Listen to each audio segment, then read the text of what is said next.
children, I'll tell you the news. Don't worry about the names or dates, you already know it's true. Your doctor hates your baby, the prime minister's a ghost, and all them folks are sailing here 'cause they're in love with boats. Superfoods can save us from all our evil sin. JFK and Elvis own a bar in Wisconsin. Vaccinations were created by the CIA to steal votes from Bernie Sanders and turn your babies gay. So click the link you think you'd like and get tooled for a fight against those lefty fascist communists who are leaning too far right.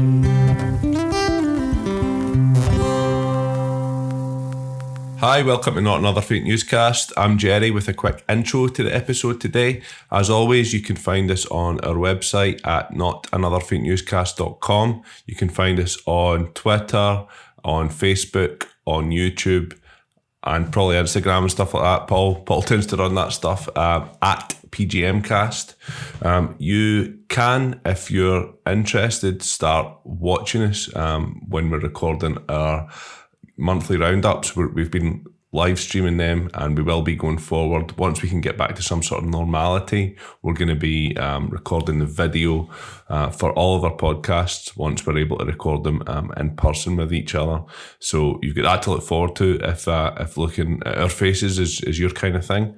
If you enjoy our podcast, please subscribe. Please tell your friends about it. If all of you tell at least one other person and get them to listen, then that will boost our number significantly.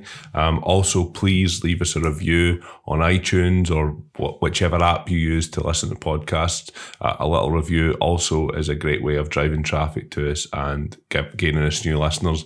If you're incredibly keen to support the podcast, then you can do that via patreon.com. It's www.patreon.com/PGMcast, and for as little as $1 a month, you can back the show, which will help us pay for our running costs. We will always give all of our content for free. All of our podcasts, all of our interviews will always be available for free. But yeah, if that's something you want to do, you can. Also, if you don't want to make the commitment of paying a certain amount a month, you can give a one-off donation via the Ko-fi button on our website. We are now affiliated with Bella Caledonia, and a big thanks to Mike Small for his support and for putting all of our podcasts and interviews and stuff up on the Bella website and promoting them and stuff as well, and all of the help that he's been giving us. So yeah, without further ado, let's hear from Cat Boyd. Hi, and welcome to Not Another Fake Newscast. I'm Paul. And I'm Jerry, and we're very lucky to be joined today by the activist, writer, podcaster, many things, Cat Boyd. Cat, welcome to the show. It's really nice to be here. Nice to see you as well. Yeah.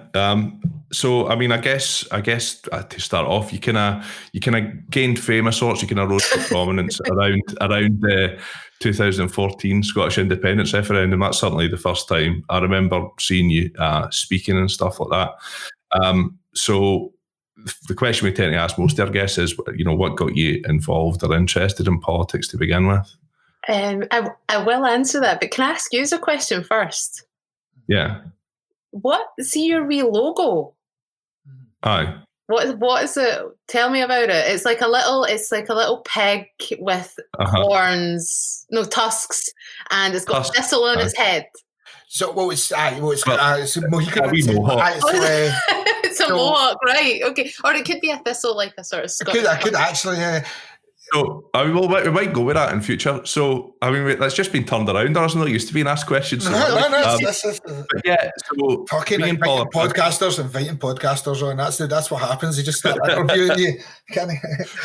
Paul and I are cousins, and our surname is McCann. It's an Irish surname, and our family crest features a wild boar.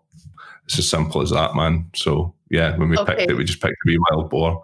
Like when we didn't expect to have that logo for 4 years or how long? Nearly 4 years now. Like we didn't expect to still be doing this in 4 years. I mean, like we didn't expect anyone to listen to it. We didn't expect it to take up as much of our time as it does. Yeah, so that's the crack. So for anybody who wanted to know, and his name's Hamilton as well. We got people to vote for it. We got people to vote for it a while ago. I mean, I like it. I think it's got a nice quality to it. It's, you know, friendly but edgy. It's a nice combination to have. Just like me. I still got like Jerry. It's better than looking at our faces or something like that. You know what I mean? Nobody wants to have to look at that on our Twitter profile. Well, that's the problem with me and David Jameson's podcast. Is like it was kind of very much on the back of a fag packet sort of idea, and I just like threw together something that was a square that was pictures of me and David talking at Doom Festival. Which is kind of where the idea came from of doing it. And David and I were just like in conversation with each other. Surprised that anybody came to that. But I know like every time I'm uploading it, I'm just like, God, I can't bear this logo. And we've only been going about a year and a bit. I know, well, like there's times where I've thought about actually doing something about it, but that would require some effort. Neither of us are graphic designers either, you know, so. What it requires is rebranding, right? So the problem is, it's that way where if we have to change that logo, then we have to change the logo and fucking everything. I'm just not doing that. That's the logo, because the effort that's involved is just more than a day's worth of work. I'm just not doing that. I'm happy to put out to the listeners, if somebody wants to design us a better logo than we have right now, please do so. No, I say keep Hamilton. Keep Hamilton. Keep Hamilton. Well, I mean, there you go. You can also let us know if you want to keep Hamilton. Yeah. Sorry. I mean, the referendum feels like a lifetime ago anyway. Do you know, like, I found an old hard drive of mine recently, and when I plugged it in, it had all my photographs of the referendum. The whole referendum campaign, all of the like meetings that I spoke at. I would always just take some photographs of the place it was in, or with other people who were speaking, or with people who had come along to the event. And it was a real nostalgia trip. I was a bit taken aback by how long ago it really feels. And in political terms, a lot has happened since then.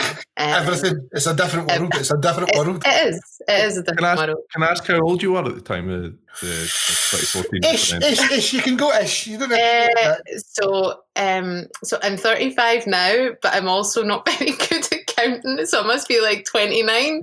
29. Yeah. Because the reason I'm asking is because I remember like seeing you giving a speech of some description.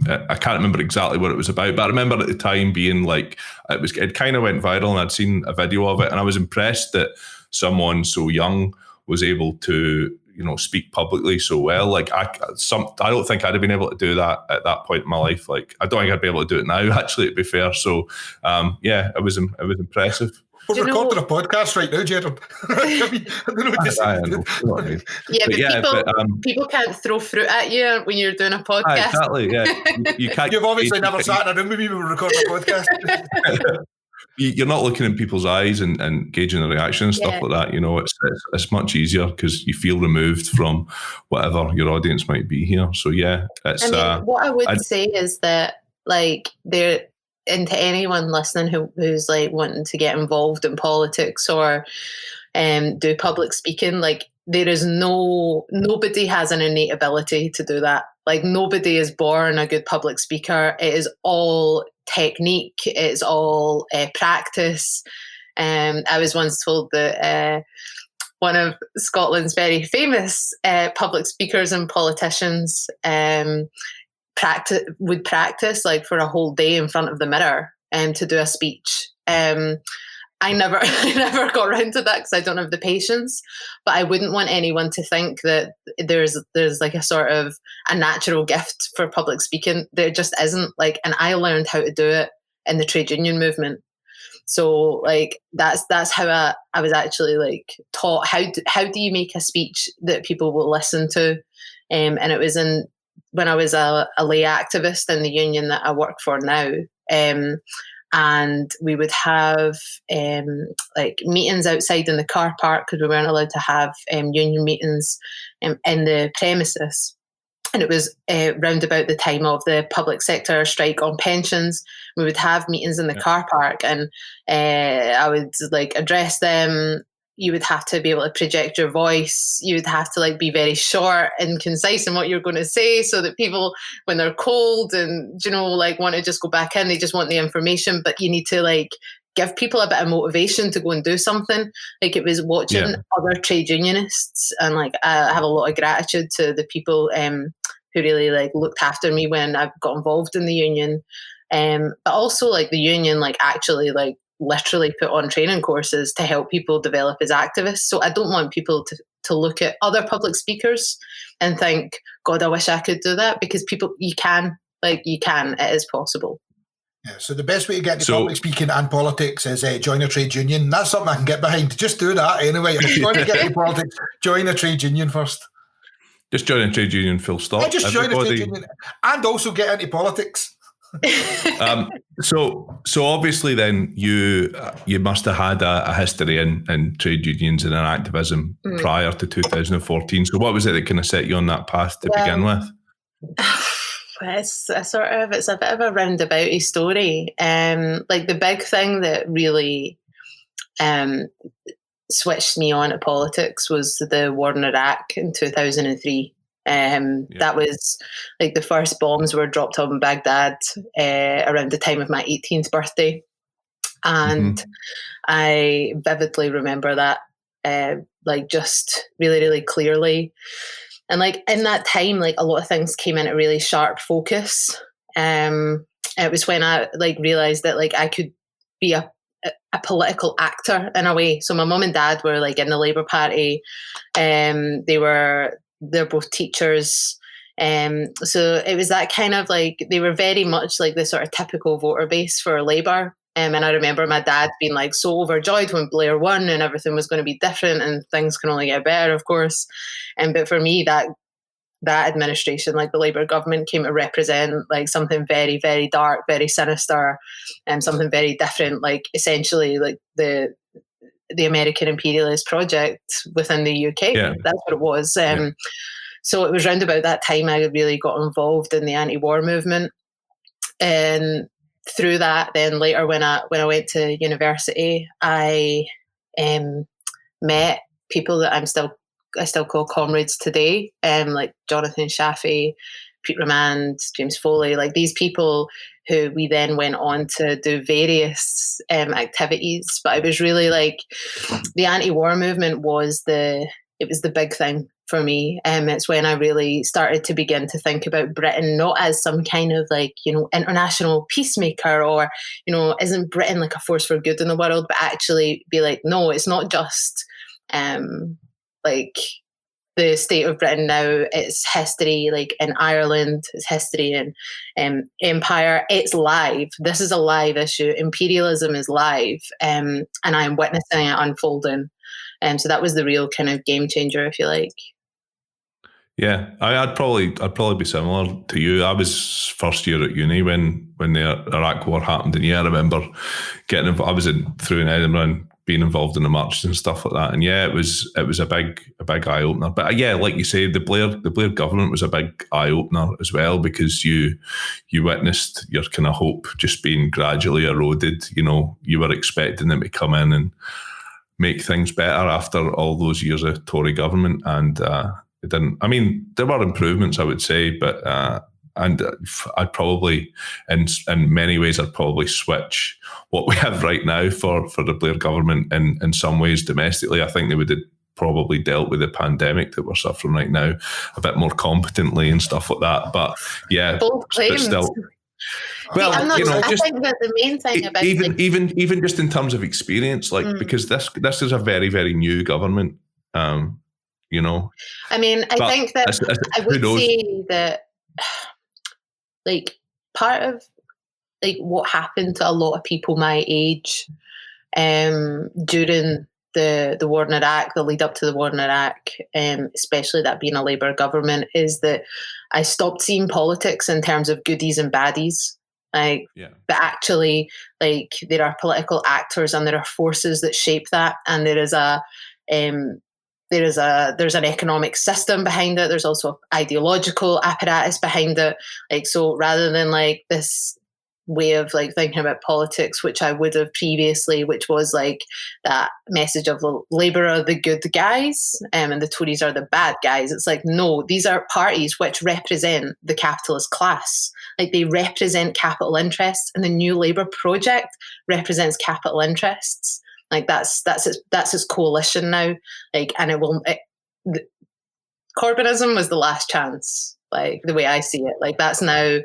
Certainly, it's the last chance for a while. It's certainly a last chance until someone new is able to quell where we are at the current moment under Starmer. But as soon as do you think there's any room for the young Labour left who have perhaps been inspired by Corbynism and the opportunity for hope to put any pressure on the Labour Party, or do you think essentially the Labour Party is now a dud and we need to look towards another movement, another party, some sort of new socialist movement within the UK to take those ideals forward? I mean, there was always problems with the Corbyn project.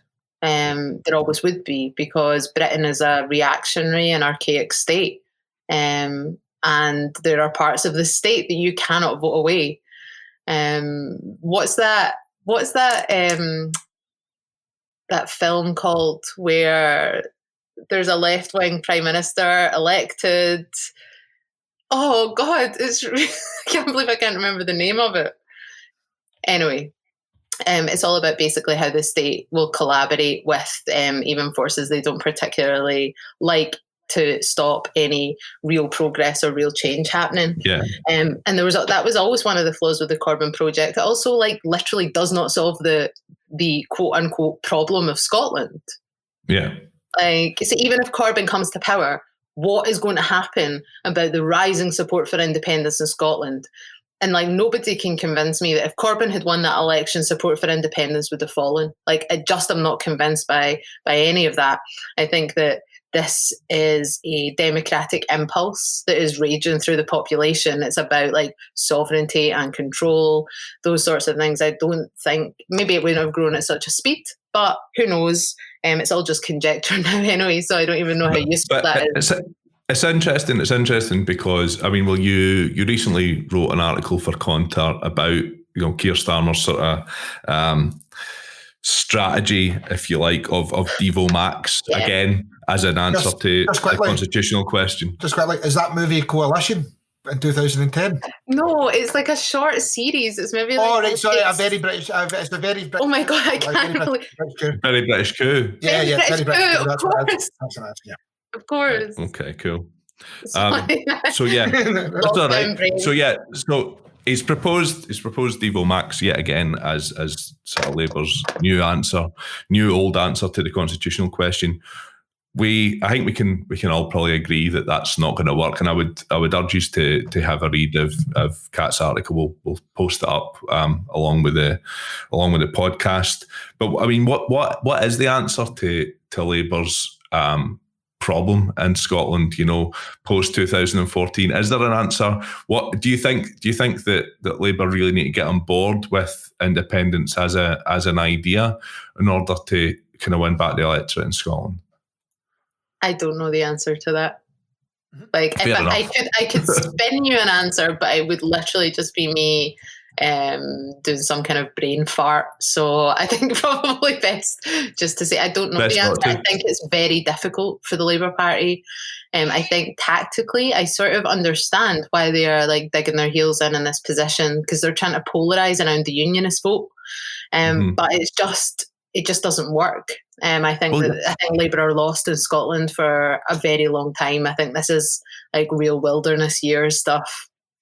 There's part of me, but they kind of put all their eggs in one basket with the unionist vote, and they're never going to be more unionist than the Conservative Party in Scotland, Exactly. So there's part of me that wonders if that's just a really flawed strategy for them. Well, the other thing, and going on from that, is the Devo Max offer. This Devo Max, is Devo Max just the thing that we now roll out at whenever we talk about Scottish independence? Just we'll give you Devo Max. It's been 6 years since we last got told we were going to get Devo Max, and there's no obvious sign of any Max Devo happening anywhere. We did get increased powers, but I thought that was Devo Max, so this must be like Devo Max. There's an Devo extra Max that we're getting then. We're still waiting for Devo Max because we've been getting offered it for 6. So, there's more Max. To look at your article, what would be your what were your main criticisms of this proposal for Keir Starmer more recently? Because it doesn't really, Devo Max doesn't really address the problem. Nobody in Scotland is demanding greater fiscal powers. That's not the impulse that's here. It is the fact that the British state is in terminal decline, and the decade of austerity and the way that the world is changing, I think is leading people into demands around sovereignty and control of their own affairs.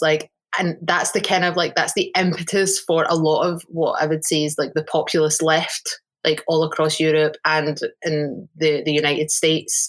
Those kind of questions of populism, I think, are really driving the questions around determination, but also economics.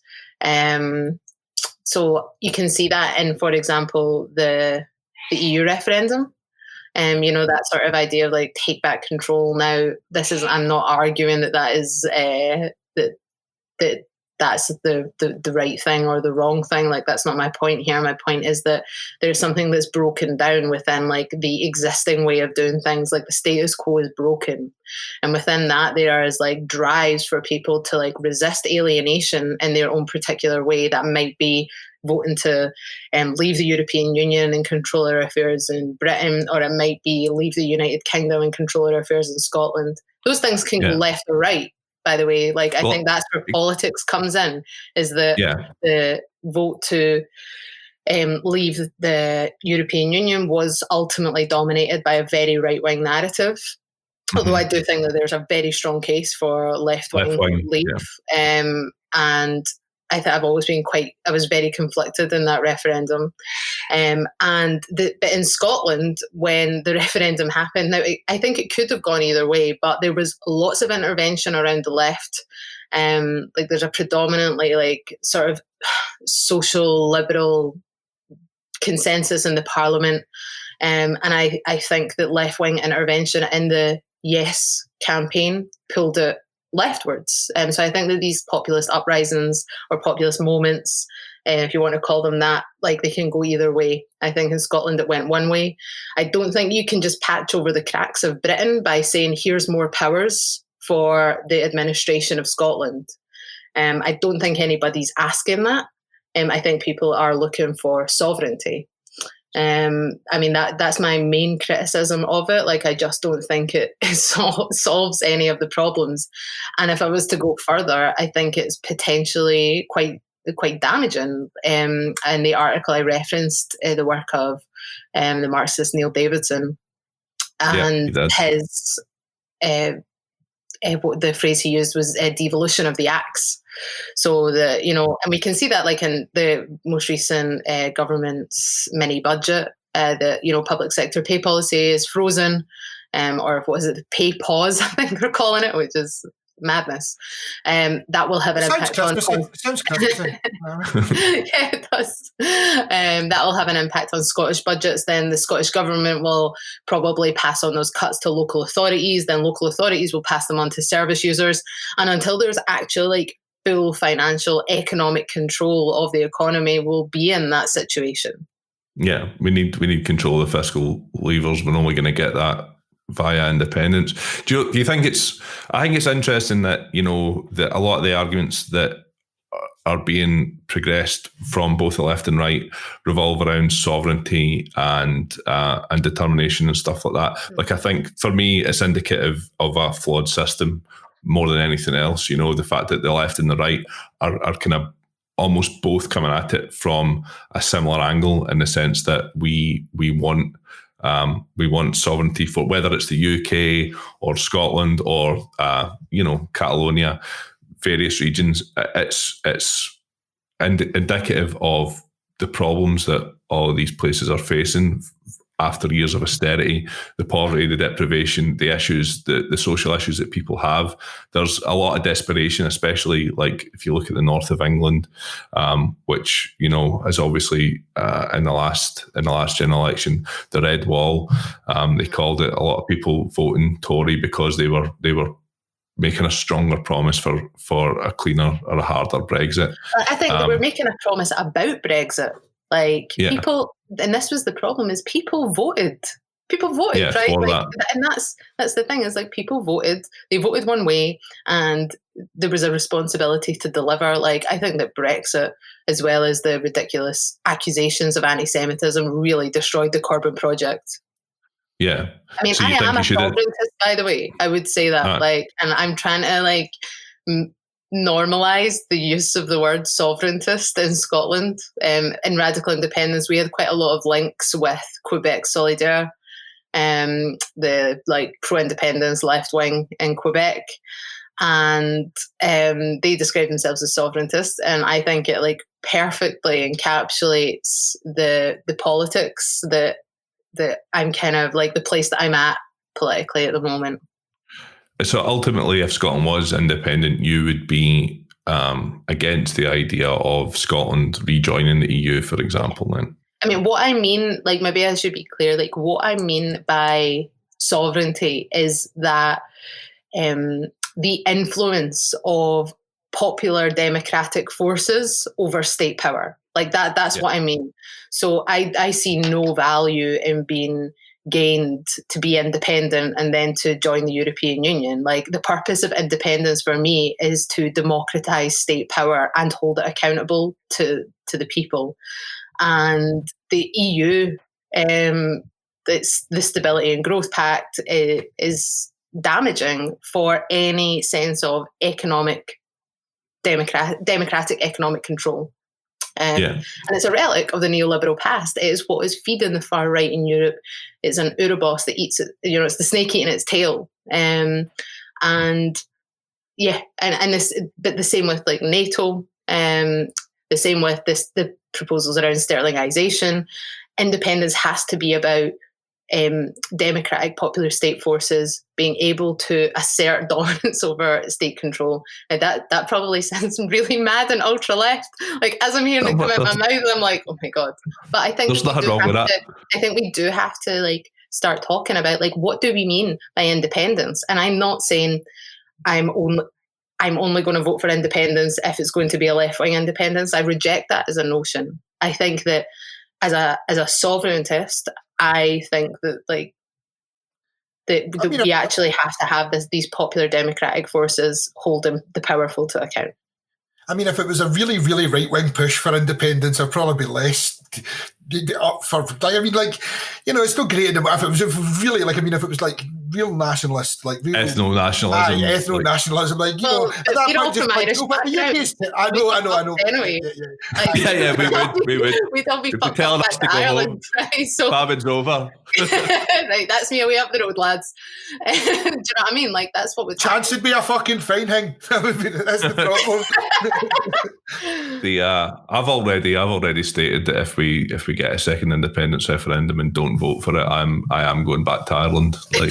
That's what's happening. I'm not staying here any longer. He's not allowed to go any further in Ireland though, because it fucks up the time zones and we can't record the podcast anymore. So that's the rule. That's as far as he can go. Interesting, what you were just talking about, it kind of feeds a little bit into a discussion that myself and Paul and a few of our friends have been having recently. You, via your politics, would not essentially agree with the plan that the SNP have for independent Scotland, which is NATO, which is the EU, etc. However, would you be prepared to lend them your vote in Holyrood in May next year in order to push independence over the line? Why is everyone always asking me how I'm going to vote in things? I don't know. I'm just curious. I don't know who I'm going to vote for. Right? I honestly have no idea. because I don't think I can endorse the SNP. Like I don't know how in all good conscience. Thank you. Like, That's where I am. That's where I am. The Growth Commission is a disgrace. Sterlingization isn't going to work. The love affair with Europe is dangerous. The internal machinations of the SNP, like they are. Well, recently, obviously, there was the stuff at conference, but like there's a lot of issues inside the party. George Kerrivan's actually written like some good pieces on the Contour site, and he appeared on your podcast recently as well. And George has been on the pod. I mean, this is the thing, is that I don't know if in all good conscience I can vote for them. Like, and there really isn't anybody else. Like, I'm just kind of like, you know, I feel it a bit of a loss. I expect I'm not the only person who feels like this. No, I don't think. Yeah, I think we would. Most of us. We've certainly in our community certainly would fall into that category.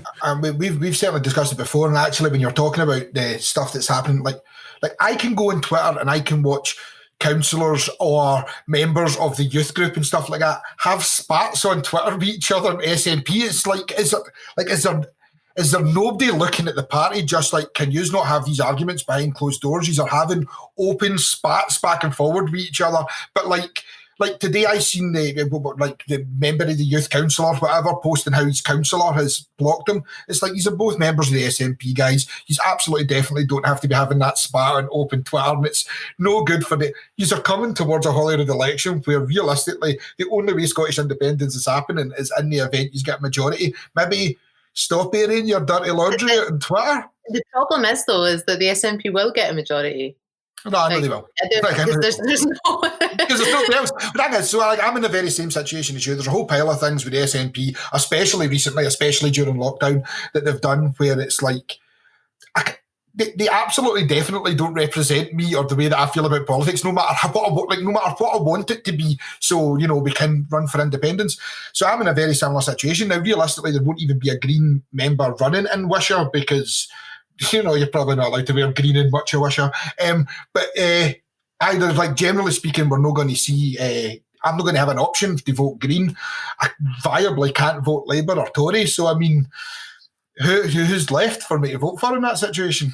Yeah, and like I'm almost at the point of being pragmatically, well, I want independence.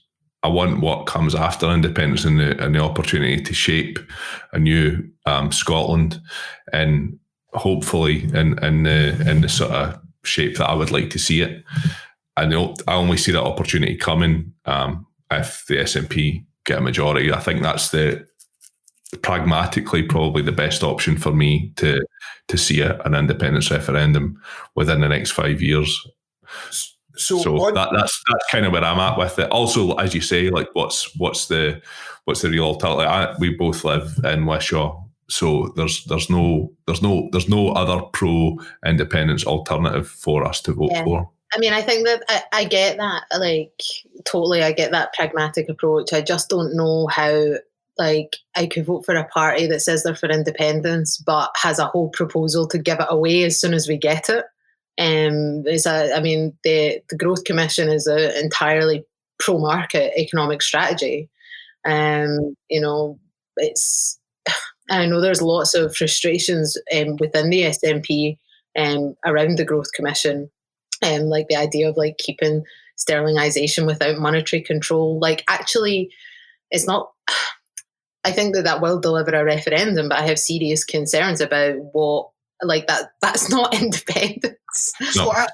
So then on that note, because you've stepped into politics before, and I know it was something like, so if Scottish independence occurs, would it spur you on to get back involved in politics again and shape the Scotland that you perceive rather than the Scotland that the SNP are offering? Just before you answer that, Kat, because we have a lot of listeners that aren't in Scotland and aren't in the UK even, so just to give them a wee bit of background, you are the co-founder of the Radical Independence Campaign in Scotland, and you were involved with Rise in 2016, who were like a left-wing alliance who ran, and you stood as a list candidate in Glasgow.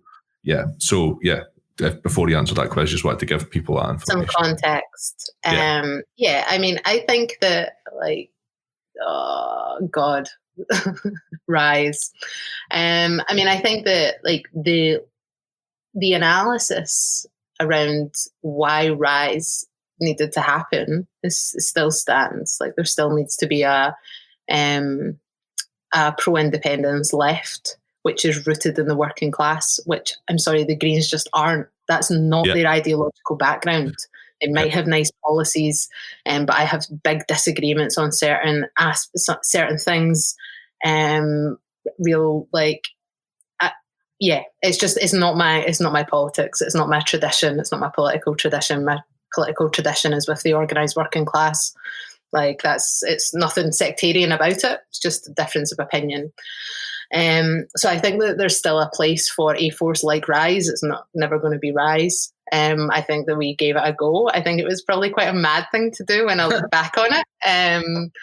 But I'm really proud of all the work that activists put in. A lot of energy, a lot of time, a lot of like their own money. We didn't really have any. We had like 2 members of staff. It was a very, very difficult time. And although I suppose for me, I'm really not cut out for like public life. That's partly why I started the podcast, is because like I want somewhere where I can say what the fuck I want. Like if people don't like it, that's okay. Like I don't take that personally, but I need somewhere where I can like just say what I think without worrying about like damaging a project or God, that's not what like we've discussed in the organization. And it's not to say that I lack discipline. Like I'm still in I'm still on an editorial board with people that I met on a university campus like well over a decade ago. So it's not that I'm saying that I want to break discipline all the time, but I think that one of the main problems in politics right now is conformity. And that conformity is bred by a cancel culture and by a fear of saying the wrong thing and by a fear of like breaking taboos. And I think that that's where the left needs to be. We need to be saying unsayable things and like difficult things and like pushing boundaries and like asking questions and just really like trying to transcend the culture war by raising the level of debate and really pushing like on certain aspects of various arguments. So I don't know if I'm like I don't know if I can ever stand again. I mean, I would never like plant my flag and say never, but I mean, it's pretty close to that. But do you not think there's room for that kind of politics? Like, I think that's kind of what working class British people are really crying out for, to be honest. As like almost that kind of that everyman thing that Nigel Farage pretends to be.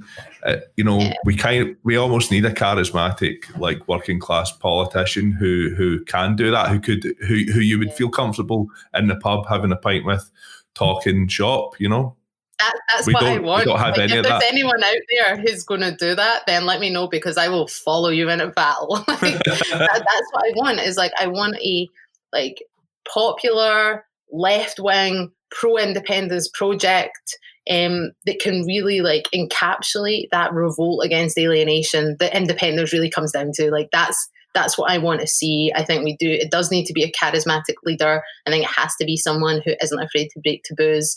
I think it's exactly as you say. And if that person emerges, then I will probably be on their side. And I think that it has to be around like things to do with like economic control, like anti-imperialist, or like at least ensuring that the Scottish Armed Forces are subject to the democratic oversight of Scotland's electorate and not American generals. Like that's the sort of thing I mean. I think that there's a real danger on the left right now of that not happening, just because of like a lot of the style in which identity politics is discussed.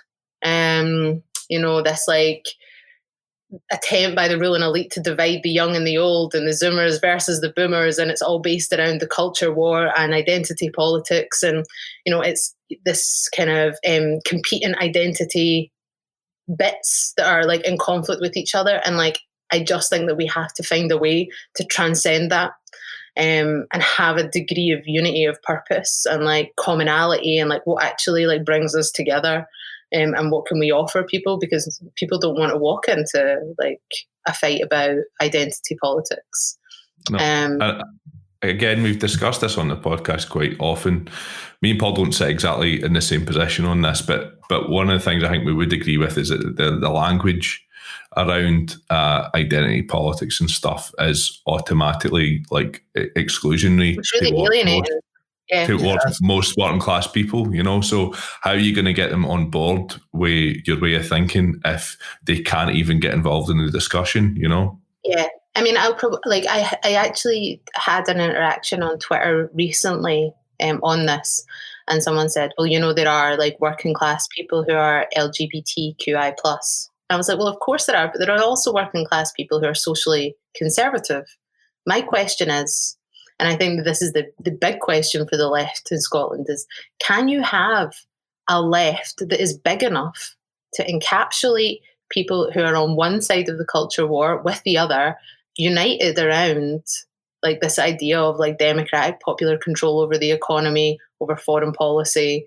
Like, you know, is that possible? And if the answer is no, then we're pretty much fucked. We're fucked. Well, see, I mean, we literally had this conversation today in a group chat where the exact same thing was being said. Essentially, the biggest problem we've got now is the left are so divided into these, like, worrying about the minutiae, tiny little points of things that matter to them in individual groups, whereas the right-hand side of politics is much more, ironically, black and white, but I mean, much more focused in their aims and goals. They're much more willing to put aside the minutiae to just focus on these kind of core beliefs, whereas the left seem to be a scattergun effect across the whole of the left of just no one, people fighting amongst themselves every day online. Like, I have to agree with that, because I do think like the right is riddled with factions, and I think that the Tory party is currently like, you know, for the first time in like decades, we're really seeing those factions like playing out in the public eye within the Tory party. I Which suppose was basically exactly what I said. Maybe I should be clear about what I mean about like transcending the culture war. Like, so if my principle is that people should have a degree of personal autonomy and freedom in terms of how they identify as an individual, and they want to change their gender, I don't think the state should be able to say no. Like, and on that basis, like, of course, I'm in favour of the GRA. So on that basis, like, the state shouldn't be able to say no, that's not. People should be able to do that. I don't think that the state should be interfering in those sorts of decisions. To do with the it shouldn't be a question to be even discussing. Right? It gets passed. Yeah. So, but that's not the discussion that's happening online. And I don't participate in that discussion online. And this is probably like one of the few things I've said about it publicly, because it doesn't matter what you say, you'll just get like really sucked in. I think the way that people have used this issue as a political football is really frightening. I find it quite uncomfortable when I see it playing out. There was something else I was going to say there. It's the same way that I don't think that the state should be able to control a woman's body. If a woman wants to have a termination, she should be able to have free access to a termination and the support that comes with that. I don't think it's the state's job to tell a woman what she can and can't do with her body. Having said both those things, I am not going to cancel anybody who disagrees with me. Right? Even on abortion rights is one of the things I've campaigned on for a long time. But see if there's someone who doesn't agree with me on that, but they agree with me on like big economic questions about the left, about workers' power, about control of the economy, about control of like our foreign policy, then fuck me, I want to work with them. Like, I want to work with them. Like, that's the space that one-to-one you can like talk to people about like your perspective on the argument on like abortion or trans rights, and try and like actually have like a eyeball discussion or a human-to-human discussion. But you have to have the coalition in force first. And I think the longer that we make the dividing lines about these social issues, on like these identity issues, then we're not going to be able to build a coalition, because you will always have one group saying, I'm not working with them because they think this about this. And I that to me is just like, that's quite a depressing feature of politics at the moment. I also like, sorry to go in this like mad rant. I think that like there's a lot of language that is used that is alienating, but also a lot of language that is really confusing. Mm-hmm. Like, I saw someone say that it called an SNP politician a quote unquote fascist. Right? Now, I'm sorry, but like, let's get, and it wasn't like they were doing it in a sort of like lol haha way. Yeah. It was, I can't believe that person is being elected onto the NEC. He's a fascist. I'm sorry. They are just not like, what is happening to language here? Calling someone who disagrees with me on the GRA, like, I can't in all honesty call them a bigot if they're asking in good faith. Now, there's a lot of bad faith out there, There is right? a lot of bad faith out there. Some people are bigoted on all sides of all debates, right? It happens everywhere. But I can't just say, like, they're a bigot, they asked this or they said this. You've got to give people room to A, turn round, B, change their minds, or even consider changing their minds. Like, I think it is a really important thing. Yeah. I hope I don't get cancelled for all this, Peter. No, it actually also becomes very dangerous because it dilutes the word. If everyone's a fascist, then people who are fascists are suddenly the same as everyone else, and then they just get to kind of escape under the radar as being a fascist or a bigot or a racist, because everybody's a fascist or a bigot or a racist, and it makes it very easy for people like that to exist. I mean, it's very postmodern. It's like it's all sort of full of meaning and meaning nothing at the same time. So another thing that when I was trawling through old articles and stuff like that, as we are known to do before we have interviews, I noticed in 2017 you pretty much done quite well at predicting the outcome of what maybe would happen in some kind of race war in Scotland. In the event, you actually even posited the question: would there be people standing defending the statues? Essentially, in the event we went to turn them down in the streets, and obviously we've now seen that. Now, one of the things in a more recent article you wrote about regarding Israel was essentially the danger that Scotland has of forgetting that it's past the same way that Israel is projected. Do you think that? So we've seen the fallout, we've seen them talking about statues, we've seen them talk about how racist Scottish history is. It became a public thing, much more public than certainly what you had brought up in the article in 2017. But do you think anything's actually changed in the grand scheme of things? Like, do you think it looks like have we managed to blow it off and it's now like, oh, we all now know we're racist, and then that's it? Is that us now for another 20 years? Well, God, where to start? I mean, I think that the way that that most recent conversation about racism was conducted in Scotland made it very easy for our politicians to declare like a war on racism or say they're anti-racist or take the knee and actually do pretty much nothing about it. Yeah, just right? Performative politics. Performative, yeah, absolutely. Because when you're talking about the like mob defending monuments, like in George Square, for example, let's just be clear for a moment. Like, they're not just the same people as like you would see in America or the EDL. Well, they're definitely not the same as like the Confederates. It's different because it's a different history. They are loyalists. Yeah. They come from a loyalist background, and this is the frustration that I have, is that one of the driving racist forces within the entire creation of Scotland is anti-Irish, anti-Catholic like sentiment, right? That's part of our history, and no politician wants to touch it with a bloody barge pole. Like people just don't like, and I'm not one of these people who's like doing my sort of like, I'm not doing my Catholic mafia bit, right? I'm just actually saying like this is a historical fact. Yeah, and no politician wanted to call out the kind of statue defenders for what that was culturally. Yeah, because this is Scotland's big problem with racism, is that by adopting a really like American style rhetoric over race, it allows our politicians to continue to hide from the historic injustices suffered by Irish immigrants, by Catholics in Scotland, and that's not to let them off the hook with the other stuff, like it's not letting them off the hook. The problem is if we're not seeing it through an accurate historical lens, then we will never ever get to a point of truth and reconciliation.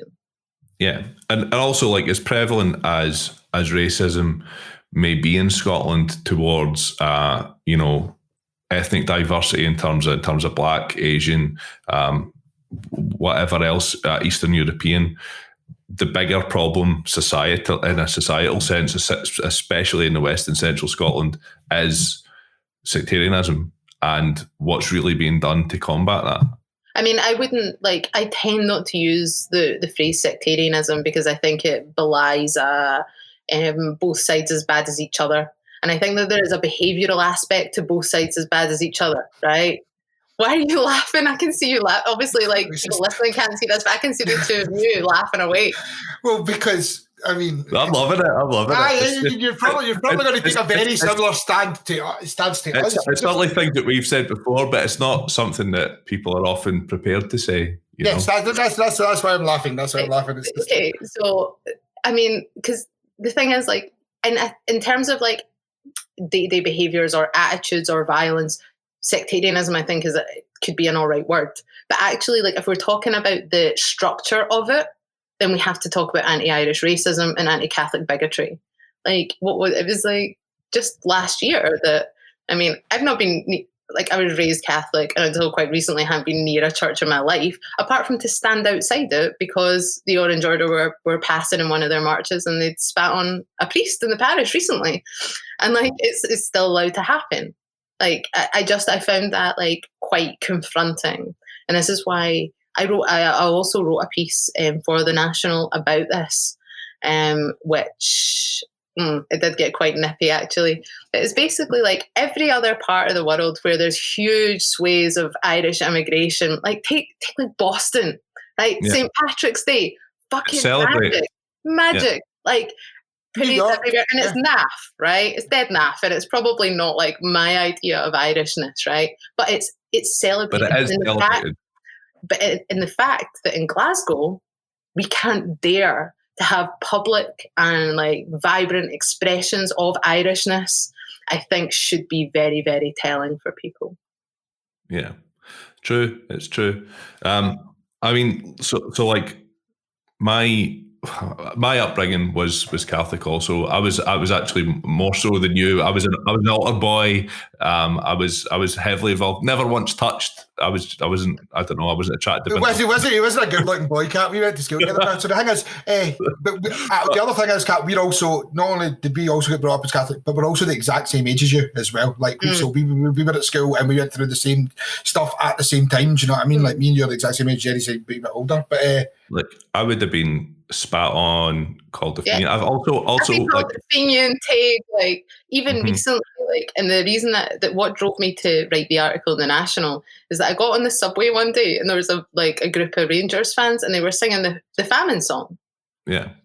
And, like, I was like, do you know what? Actually, fuck this. Like, I am not up for this at all. So I said to them, like, gonna rap that. Like, that's all I said was, like, just gonna rap that. And then it was like, I'm sure that was me. Sorry. You know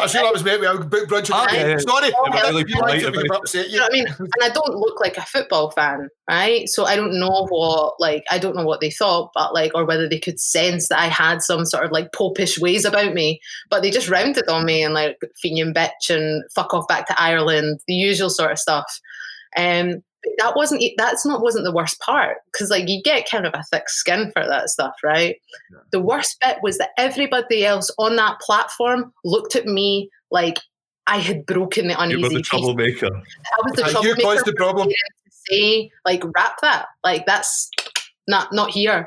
And, like, the way that people looked at me, I just felt like I when I first noticed this woman's face, I was like, oh my God, and I felt embarrassed. Yeah. Like, nobody said, like, nobody told them, like, nah, man, because I'd broken the uneasy peace. Like, I was the one that by naming it was in the wrong, and that's really prevalent across, like, the west of Scotland. Yeah, you were the one that stepped outside of the societal norm essentially there and made everybody else feel uncomfortable. the thing is, and it's not just actually just the sectarianism, where you get the wee bits of the underhanded racism and stuff like that, like the kind of like the subverted racism or homophobia and stuff like that as well, that is just said by like an old guy standing outside the church to his mates, that in the event you also call it out, you have broken this like accepted peace. That's just like, well, you know, if they're horrible and racist or horrible and sectarian, but they're not offending anyone, then it's okay. Even if they are offending everyone, it's yeah. So like, you need. I work in a very industrial environment, and one that's also like very certainly historically would have been not very open to people of an Irish Catholic background. Now, my father worked there in that industry and managed to get me involved, and he was given an opportunity by somebody from a similar background. And so it is starting to even itself up a little bit, but you still from do. a similar background, like some kind of Catholic mafia scenario. Yeah, I'm like, I only get Catholic jobs. I only get Catholic jobs. But you do find yourself like it can be factional and stuff like that. You know, out there you get funny handshakes and stuff by people trying to figure you out. I like to respond. We just go, no, what you doing? Because they don't like that very much. But yeah, like it is still there. There is an undercurrent of it. I don't know if it's just naivety, but I do like to think it's improving a little bit generationally. Like I think it does get slightly better and better, but that might just be that I'm more removed from it than I was. I don't know. I mean, you might be right. I don't know. Actually, I don't know. When you were talking about the handshakes, actually, when I was a union organizer, a colleague taught me that if we were going to, like, do you know what I mean, if you're going into like a particular site, a particular place that has a particular history, he taught me all this jargon to like speak to people, like, you know, the kind of like Masonic jargon and stuff. Brother, are you on the level? Looking for a square deal? Yeah. Well versed. You were well versed. You had a good teacher. Clearly, that's good man. We'll sort me out. So, I mean, you've kind of anybody to a trade union, by the way. Like anyone going, like I'll recruit them. Well, and that reminds me of what I was going to say earlier. Like historically, that was the Labour movement. The Labour movement was a very broad church, and was accepting of different opinions, and like that's what allowed the post-war consensus to be pushed. It's what allowed the NHS and social welfare system to be built. And we're in a situation where, to a certain extent, we're alienating and ostracising people left, right, and centre, which is making it impossible for a popular movement to democratically win elections in this country now. That's what I was going to say. I would agree with that. I think that there's part of the issue is about like the depoliticization of workplaces. So like the tradition of like talking about like international issues in workplaces and in trade union branches is really like been dead a long time. Like discussions around Palestine or like going further, but like the Spanish Civil War, like, and there was a real tradition of like international solidarity from below, and that's really been lost. And what tends to happen now, I think, is people are engaged in politics outside of the workplace, and then they come into the workplace, and so there's like it's almost reversed. Whereas, you know, in the past, people might have been radicalized in the hot, sweaty struggle in the coalface of the workplace, and then like gone out into like political movements with like kind of a real strong birch like grasp of like Marxism or like international politics, and gone into a movement and been able to like, you know, take part in debates and hold their own and that sort of thing. And I think that tradition has been lost. I think that there's lots of union organisers who are trying to bring back that kind of like political discussions. I don't just mean on international issues. I mean on like any type of politics. That's part and parcel of like the Tories detoothing of the entire union movement. It's been legislated. I was just walking along the street the other day, just thinking like, I mean, what's going to have to happen is that someone's going to have to break the law on this, right? Someone's going to have to break the anti-strike laws, or the rules and regulations around picketing. Like someone's going to have to do it. I just wonder when it'll be. Well, I think there's a huge potential for also the economic situation that's going to make it inevitable. It looks to be on the horizon. Like we've got like whatever GDP's fucking down minus 20%, whatever the fuck that means. I'm not 100% sure. I didn't study economics, but I didn't. I don't really know nothing about economics. Definitely 20% worse than it was. We're certainly looking. Yeah, that's true. That is true. But we're looking at potential mass unemployment coming next year, alongside a potential no deal Brexit, which would be incredibly damaging to the economy. Like the conditions could be rife for serious social unrest in the UK, and that might be what is required to kind of tip things over the edge in that respect, Kat. But I guess the whole workplace discussion about politics and stuff, that's essentially been legislated out of the workplace by, as you say, by the Thatcher Tories, and I guess what we need is a left-wing government to legislate it back into the workplace potentially. It's just how do we get to that point? Well, I mean, I'd have thought there's a high chance we're going to see a strike.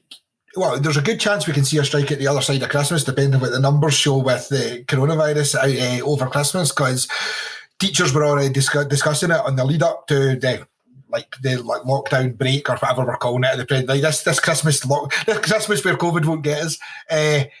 But yeah, like they were talking about it coming up to that how it is affecting the teachers and how the coronavirus was spreading among them. If we see numbers increase because of this Christmas break that we're having, then teachers are going to be in a very real dangerous situation. They were already kind of getting very close to being particularly angry about it. So we might actually see them being the catalyst of the first trade union that has to strike just for the safety of their members. I mean, what's your insight from within the trade union movement in that regard? Obviously, you don't want to give like anything away that's going to be damaging to the trade union movement. But do you think really close to my chest on this one? Right. Okay. I mean, I think that the combination of lockdown, blatant health and safety disregards, and then stuff like the public sector pay freeze. This is just it's penal. I think that public sector unions ideally could get around the table and have a discussion. I know that sort of thing is happening at the TUC. So yeah, let's wait and see what happens. I'm not sure. I think that the solution is simply to elect a left-wing government who will legislate politics back into action. I think that political change really only comes through agency and political will, and sometimes that will never come from Parliament. I don't think that we can rely on a bourgeois parliamentary system to have our aims met. As we've come full circle. They're certainly not going to do it.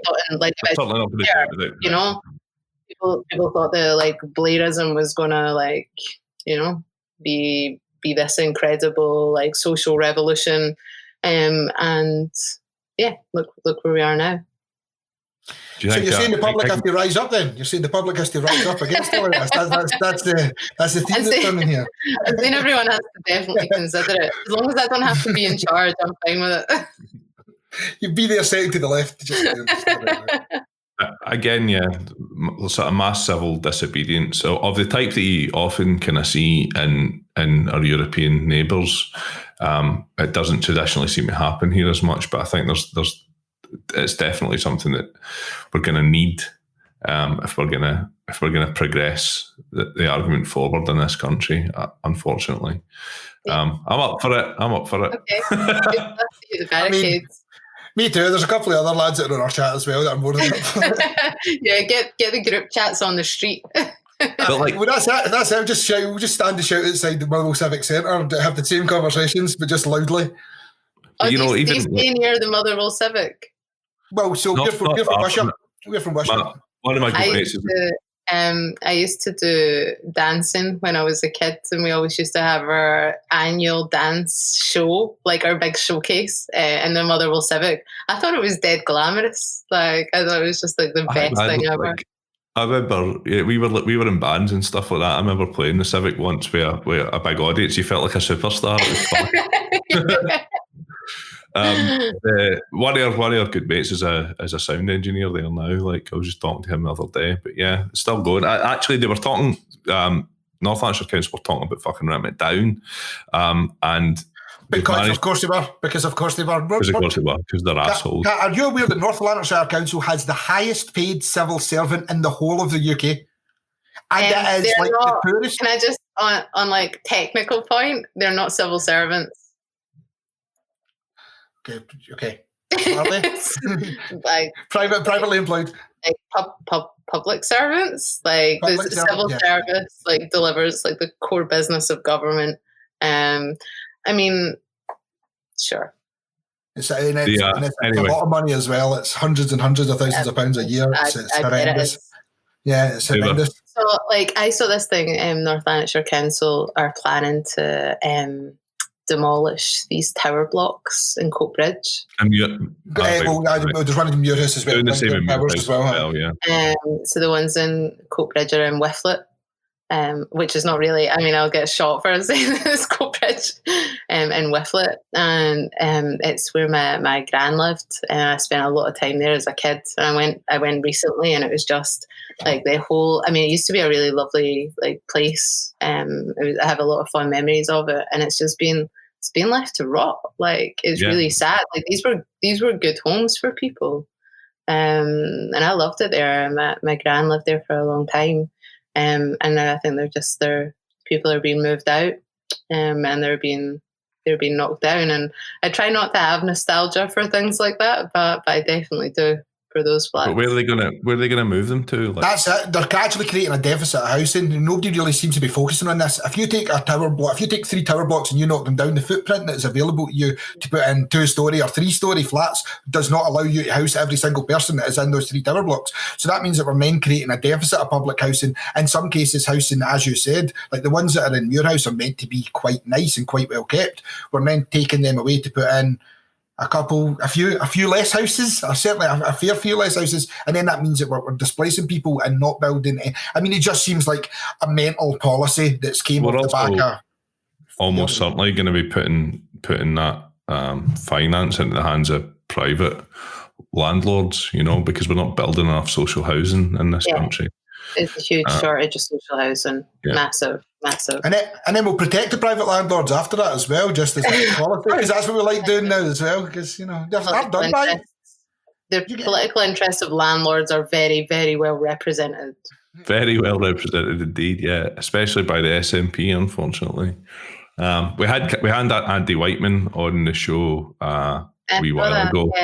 Yeah, he obviously tried to sort of put the amendments through for renter protection and stuff. He is quite big on pushing renters' rights and stuff in the Parliament, but unfortunately it seems to be falling largely on deaf ears. I think there's some concessions have been won recently, but, it is a national right. You can't evict anybody until February. You're not allowed to murder your tenants on a Tuesday. That's a great rule. I'm glad that they brought that in. That's quality. You know what I mean? Like, it's the very least a government should be doing. But anyway. Of course it is. So yeah, like, I mean, I guess we kind of spoke about this, but how do you think this current civil war situation within the SNP that we're kind of seeing being played out on social media is likely to end? Where do you see that going? You've already essentially said you don't think it'll damage them come next May. I mean, I think that there's a reason I'm not in the SNP. It's not my party. The politics of most of the leading actors in that faction fight are not my politics. Like, this is what really infuriates me about it, is that you essentially have 2 people. Like, you can have 2 people on opposite sides going for each other's throat that are both unashamedly neoliberal. I'm like, there's a fucking fact paper difference between you on these questions. I mean, I don't necessarily think that conflict in politics or in political parties is a bad thing. I understand that, like, if I was an SNP strategist, I would probably be a little bit like, oh God, guys, this looks ugly. Like, can you please behave, guys? Please. But like, conflict is a really natural thing in democracy. Like, I don't think that like there's any like outside interference, or like I think it's a natural thing. And ultimately, like this civil war, like whilst part of it's being played out through like particular questions of identity politics, I think the leadership of the SNP, whichever way you cut it, has pissed off so many independent supporters. Like, they have made their bed with massively anti-democratic manoeuvres. Like, all that stuff, but the NEC, like, they have got like people like Andrew Wilson, who is unelected and unaccountable, doing like big interviews in newspapers, basically talking like he's the voice of the SNP, and the members have no bloody say over it. So the leadership really have no one to blame but themselves for this. And it's like, my interest in it is like, I really want to get down to the hard questions that the SNP leadership are not going to touch. Sterlingization, NATO, the European Union, and what is the strategy for independence? Yeah. Like, where's the plan, right? I don't really see anything massively forthcoming. I feel like it's a ball that's been kicked down the road quite a few times now, and I think people are aware of that. I think that's partly what the kind of revolt within the grassroots SNP was about. But yeah, I mean, I think like a lot of the civil war, the way it's playing out, is a lot of like bullshit and not a lot of politics. Yeah. So do you think there's an opportunity for a well-organised left movement in Scotland to potentially take control of the narrative in a young independent Scotland and have an influence on how that young independent Scotland might begin? I would really hope so. Like, but I think that we're quite a way away from like what might the democratic makeup of an independent Scotland look like, because right now we don't really even have a plan for the referendum. How can we influence? How can we, as individuals and collectively, start to influence that debate? You know, is it a case of, do we need to look at getting think tanks set up to try and influence policy, or should it be coming from a populist movement? Public vote on constitution. I'm very seriously invested in this idea, and I particularly like the idea of like a crowd-funded or a crowd-sourced constitution, similar to what they attempted in Iceland. Like, I want to see all of these things on the table in independent Scotland, and I'm curious as to how we might engender that change, or how we might get that debate going, how we might put these things into the public consciousness. I mean, it's a great question. I think, I understand like the appeal of like a crowdsourced constitution. Maybe that's a good idea, but I also do think that there needs to be political leadership on these questions. Like, I think that just going out and asking people like, is this what you want? I think there's plenty of stitch ups that can be done in favour of the existing rule and order, which will exist after a vote on independence. There's plenty of ways to stitch it up. So I think like for me, independence represents like everything in the air. And what has to happen is that there is then a battle, like for like how that lands, like how does settlement take place. I think people have to be organised for that. But I think that takes a lot of time. I think it takes a lot of organisation. I think it takes a lot of open conversations about politics and about strategy and about leadership. I think there's a real fetishization on the left of having no leadership, like, and God, all I bloody want is like someone to follow and campaign for, like that. That's what I want to happen. With 15, sorry, on you go, Paul. All I was going to say is, so do you think that getting the independence vote and winning it is more important than as addressing the question of the constitution and what it should contain before we have the vote? Like, should we have the vote first, win independence, and then worry about our constitution, or should we know what we're stepping into so people can't say that's not my Brexit? Do you know what I mean? But for Scotland, the old oven ready Brexit. No, but that's, you know, I mean, there's for a wee while now. There's obviously, my concern is just that there's obviously a very real danger that we vote for Scottish independence and then suddenly there's this big, massive Scottish infighting of, but that's not the independence that I wanted. Whereas if we had determined what Scotland looked like prior to the independence vote, we would then have an agreement essentially in the populace that is the Scotland we're moving towards. We had that before with the white paper, and nobody I spoke to on the doorsteps was voting for an independent Scotland for the white paper. No, but so this is why, though, it's very important, because there will be a lot of vested interests in shaping an independent Scotland in the way that they would like to see it, and in a way that is going to interact well with the London global institutions, with the IMF, with the European Union, with everything else. Without pressure from the populace, we're not going to be able to prevent that. So for me, I'm looking at a situation where we have 15 consecutive polls telling us that over 50% of the population are in favour of Scottish independence. Now is really the time to be starting the ball rolling on that stuff. Like, it has to happen, or we're going to miss the boat. Yeah. Come on now, let's do it. this is one of the best interviews ever. It's just like three people just like, we mostly agree on these political stances for the most part. There's a couple of wee things, and this is how the left should be dealing with all politics.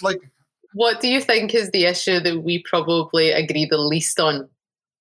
Brexit. I don't know. If you were asking me, it would probably be Brexit. But the thing is, we almost that agree. Was very fast. No, but it's only because we agree, because Jerry is an SNP member, and not under any illusion, we have had a lot of arguments about certain SNP stuff you've brought up tonight, where you are on the same side of the stance as me for the most part. So it's very noticeable that the one thing that we have a difference of opinion on is Brexit, because pretty much everything else we definitely line up. It's a very easy one for me to make that decision on. So what's our difference of opinion on Brexit? You're much more against it than me being much more for it. As in much more, so I'm much more for You're pro-EU. Yeah, I'm pro-EU and you're not pro-EU. Nah, but it doesn't really matter surely we can agree that an independent Scotland, is where Scotland determines its relationship with the European Union. Well, absolutely. And that being independent doesn't automatically mean we should pursue EU membership. I think Scotland needs to be independent, have some time to build our own institutions, to build our own democracy, to do our constitution without the interference of any EU influences, without the things all the things I've already mentioned. So surely we can agree on that. Well, yes, but the other side of that would be, I think that there's possibly a solid argument for there to be a constitution that we enter into a referendum with, rather than the inverse, just because I believe, from watching what happened across the UK recently, that it would be worthwhile for us to have an agreed Scotland that we're working towards at the other side. And I don't think that that's an easy task by any manner of means. I'm not saying three folk will sit down in a room on a Tuesday and just bang out the constitution. By any manner of means, it's going to be a tough one. And it might not be viable to do before we have an independence referendum. I get that as well. But I believe that would probably be better for the country, because it allows less questions at the other side. I mean, I think that's an opinion. I mean, it's not my view, but can I just be clear? Do we agree on the European Union that, regardless, of how the vote went in 2016, that when Scotland becomes independent, we should be able to determine our future, and have Scottish sovereignty, without the intrusion of external controls on our fiscal power. That we will be in absolute control of our economy, that we will absolutely in control of our social policy, we're absolutely in control of those sorts of things. Do we agree on that? Yeah, I agree. Yeah, I mean, absolutely. And then we'll have things like votes and discussions about what we do with regards to... I'm not against something like the Swiss model, do you know what I mean? I'm not against, because I believe that I would look more towards movement of people is quite important. Scandinavia, but Switzerland, but essentially not. It doesn't need to be the membership that we had before, but I think there is benefits for it. But like I said, it's the only condition. Also needs to be what the majority of Scotland wants, right? Because that's a vote.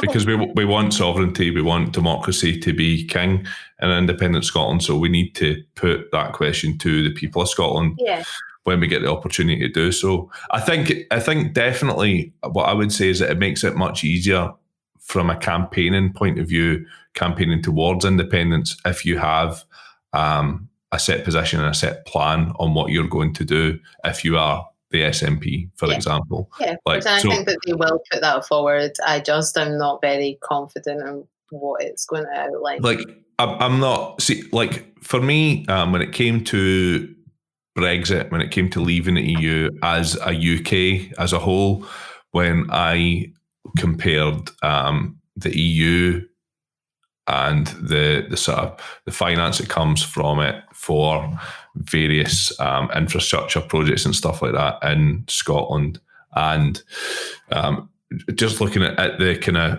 from a human rights perspective, do I have more faith in Westminster or Europe to look after my personal interests as a working man? In that situation, when we have a Tory government, I probably would trust the EU more in that situation, and I would rather have them have a slight influence over my life over Westminster. I know you probably disagree with that. No, I think that that's a really honest position. But having read things like the adults in the room, Yanis Varoufakis, by looking at how the Troika treated Greece and the working people of Greece in favour of the Greek elites and in favour of the banks, the German fucking banks and the French banks who had bankrolled Greece's expansion project, and how they'd pulled their debt in, how that debt was essentially pushed onto the Greek taxpaying public. I don't have any faith in the EU to do anything other than look after big corporate interests in the long term, and that's not something that I'm on board with. So that's essentially my position. I mean, I think it's a really intellectually honest position. I think that any intellectual honesty on this question is really useful. I know loads of people that absolutely despise the European Union, hate what they did to Greece, hate the neoliberal order that they represent, and the EU is a core part of, who voted to remain because they saw Brussels as a buffer to Westminster. And this is why I think that if Scotland is independent, then we need some time to establish ourselves as an independent nation before we take the decision on our own terms whether we want to be part of the European Union or not. Which I think is fair, yeah, 100%. What do you think we disagree on the most then, Kat? I don't know, actually. I don't know. I'm trying to think what my most awful view is. My worst hot take. And then you'll tell us, but you'll make us pause before you tell us, and then we've just to answer it so nobody knows what your actual stance is on it. Yeah, I can't think. I think it's important to always be prepared to change your mind on things as well. Don't get me wrong. I'm probably always going to hate a Tory. That's never going to change. That's just something that I was born with, pretty much. But I think I'm always prepared to read more, to listen more, and to learn more on most subjects. And I change my mind. I think I change my mind pretty regularly. I don't think it's good to be steadfast in a position and to just fucking dig your heels in and not be prepared to listen to other opinions, because it doesn't really get you anywhere in life. The podcast has certainly helped with that, certainly for me, because I wasn't subjected to being barraged all the time with people telling me I was wrong. Essentially, before I had a podcast, I didn't have a life where I logged online and people told me that I was an asshole because of my opinion. So it made me realise that maybe all my opinions aren't the correct opinions. So it turns out most of the people who do that are assholes, in fairness. But some of them are right. Some of them are right. I think it's important to be able to have your critical faculties and deploy them. So as the state of things change, like changes, be able to like look at that and analyze that and look where like the balance of forces are, and like, do you know what I mean, actually being able to zoom out of like the current situation and base your analysis on like whatever framework. I mean, I do like consider myself to be a Marxist. Like I will use like a model of historical materialism to be able to like analyze situations. I mean, I think that one of the like is the mark of like when I see people who've changed their mind, like I don't think like you're a flip-flopper or like you don't have any proper views and you don't hold your principles. I actually have quite a lot of respect for them. See someone like Jim Sillars, like who was the architect of like an independent Scotland in the EU and then comes out hard for like leave and EU. I think that's a respectable decision to make. I have a lot of time for people who are prepared to like put their names and reputations on the line when the picture itself is changing. At the same time, like I do also have a lot of respect for people who like choose matters of principle over like personal prestige or career. Of course. People I can think of are like John Finney and Jean Urquhart from the SNP, who resigned from the party over the NATO U-turn. Back in, what would that be, 2012, I think. Do you know, like people who have that kind of principle, but they're two different things. Do you know what I mean? There's one that's based on like the analysis of a concrete situation, and then there's like a principled position about opposition to NATO in an independent Scotland. But I think it's important for people to be able to like step back from the heat of a situation and change their minds. Otherwise, we're all just in our boxes forever. Yeah, and that's why, like on our podcast, we've always been big proponents of. We're very against blocking people on social media and stuff like that. On social media. I mean, I know sometimes you have to because there's some toxic as shit people that exist on Earth, like the worst type of.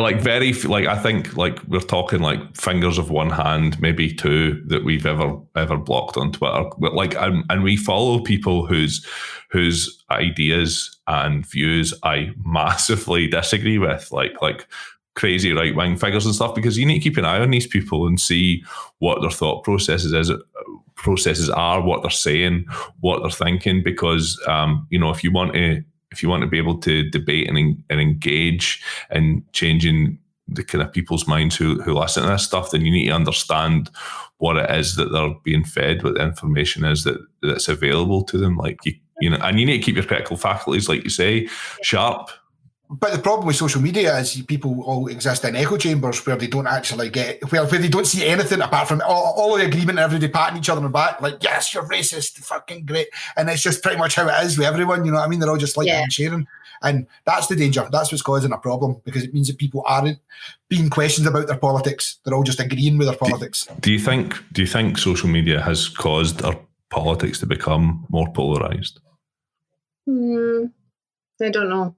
So I'm such a rubbish guest. I'm just like, I don't know any of the answers. Social media has made podcasting easier. There's no doubt about that, because it was impossible without social media. Like, I'm not going to lie. See, when you introduced me as a podcaster, I was like, I've made it now. That's it. Finally a podcaster. Fucking everybody's a podcaster. Everybody's a podcaster. Everybody's a podcaster.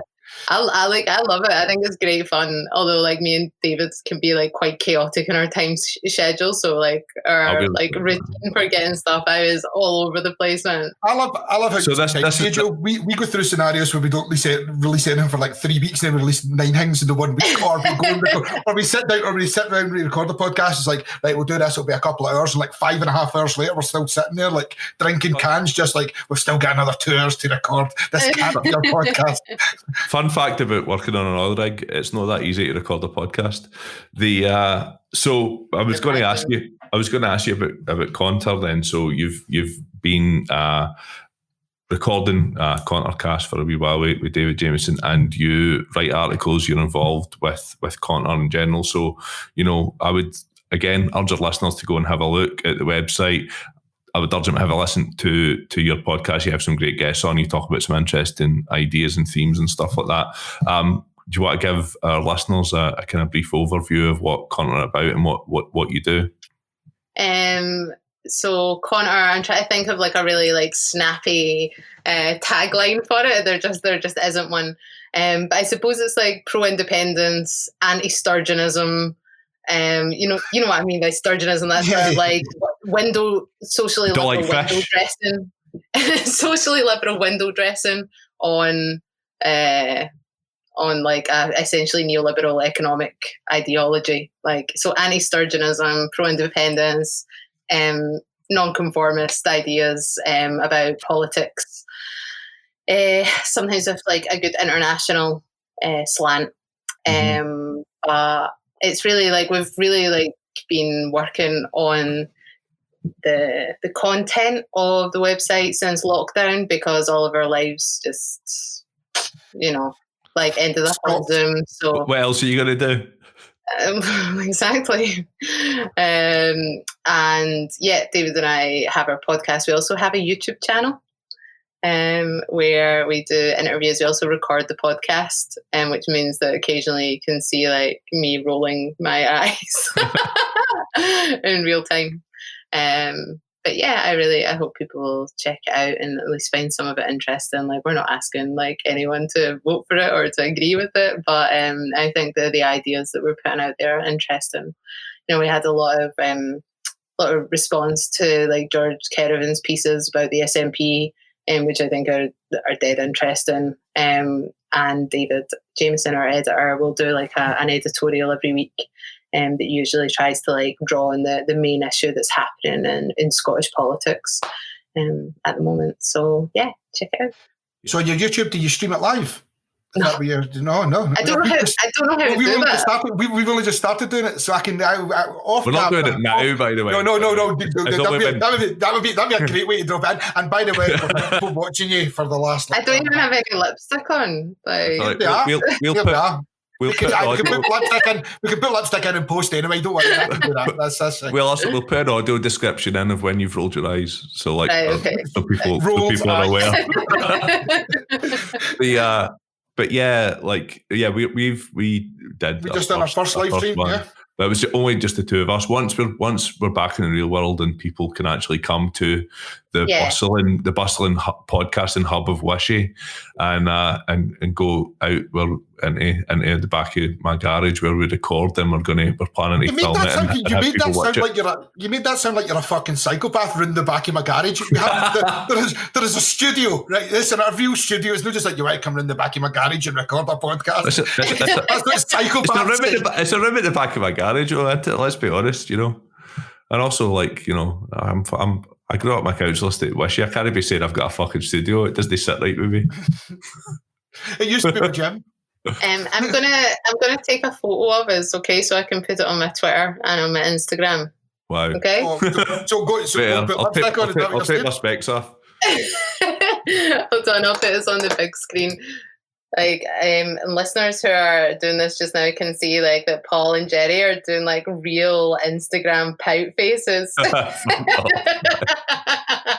It was a good look. I really enjoyed it. I like to have mementos of nice things that I've done. Nice. We don't do that enough, to be fair. So what we will do, though, is we'll have a round table discussion, hopefully with a couple of people on in politics, and we can actually talk about Scottish politics once we're all allowed to be near a table. It sounds like a plan. We'll get that. Sure, we can probably rope Darren McGarvey in, possibly. We'll also... But yeah, Darren's bang on, man. As Mrs. Becky's lovely as well, man. Have you listened to her album? No, I haven't. I saw that she was on recently, though, wasn't she? She's also going to go through you because you just called her his missus, and she specifically told the story. Specifically told the story as missus. Yeah, but no, Becky's all right, man. Becky's cool. So yeah, we'll put like the links for Connor, for the podcast, for your articles and stuff like that up when we put this up. And again, would urge everybody to go and have a listen and get involved. Like, I think put a registration form for trade unions as well. Yes, yeah, we should just have that on our website anyway. Like, just fucking go join a trade union, everybody. You've done that. You've now got us advertising trade unions on the podcast. And changing your logo and all sorts. There you go, changing our logo. I know. But we were talking to Grace Blakely last week about the need for organisation at the moment. Like it is kind of a low ebb for left-wing politics in the UK at the moment. The sort of Corbynist project was defeated, but this is not the time for us to all be wallowing in self-pity. It's the time for us to be getting organised, especially, I think, in Scotland, especially in a situation where we're heading towards Scottish independence, hopefully. Like, we need to make sure that we are... vocal, visible leaders. That's what they need. They need vocal, visible leaders on the streets. And we need to be pushing that narrative in order to make sure there's political pressure to make sure we get the kind of Scotland that we want in the event of independence. But yeah, thanks for giving us your time, Kat. Absolute pleasure. Thanks for having me. Thanks a lot.